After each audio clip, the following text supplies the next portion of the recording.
Hi everybody, I know that this place might be familiar to some, and so I'm just gonna pan it. I haven't been here for the longest time, but I get to go to some of my favorite spots.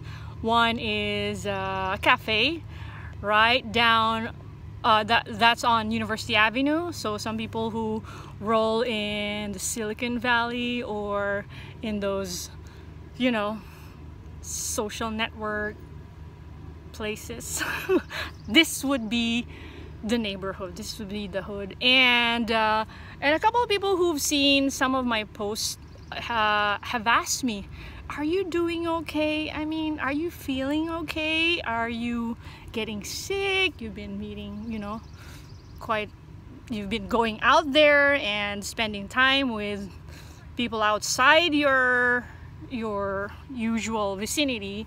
So I thought today I'd find an expert.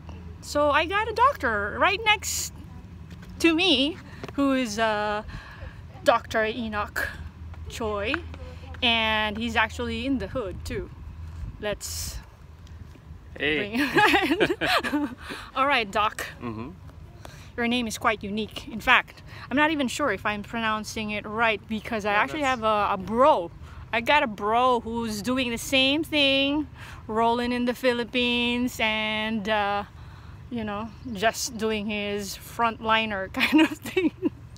Yeah, so that's Enoch Choi. That's a perfect pronunciation. Okay. It is, you know, kind of, it helps like to have a really unique name when there's a whole bunch of people in healthcare that kind of look like you.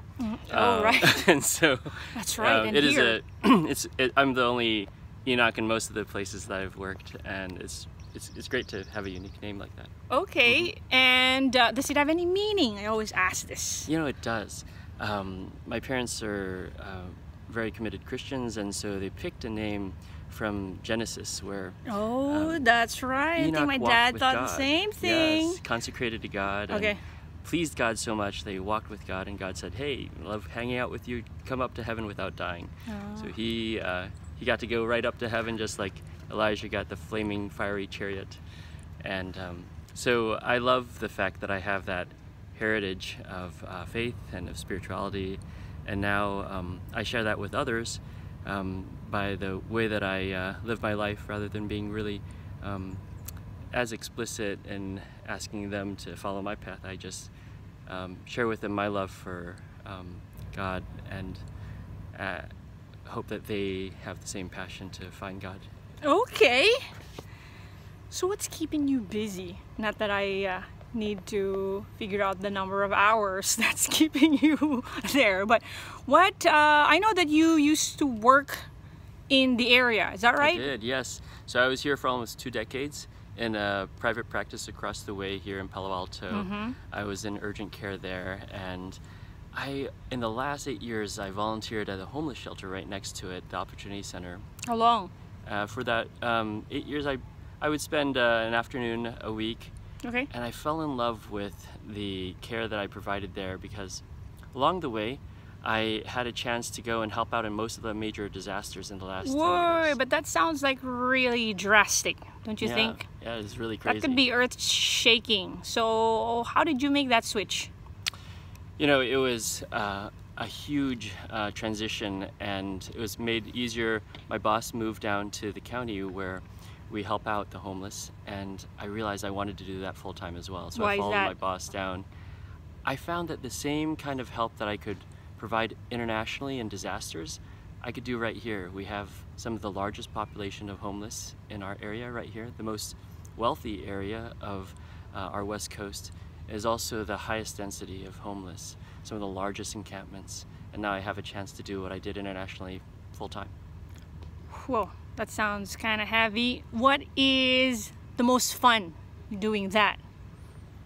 So the most amazing thing I found internationally was the surprise of connecting with people, and finding people could trust someone so different, because they could connect and really feel the love I had for them and trust me to help them. And I'm trying to do the same with people who are living on the edge right here. That could be me. Living on the edge. Yeah. I hang out with a lot of people like this. Yeah. Just so you know. That's why people are asking, are you okay? It's such a... You hear that sound, right? The sound.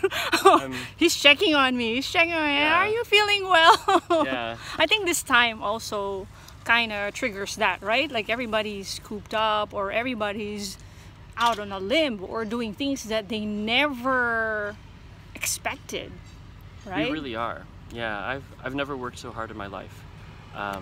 When you say that, what do you mean? Whenever work so hard, is it because of the number of hours? Is it because of?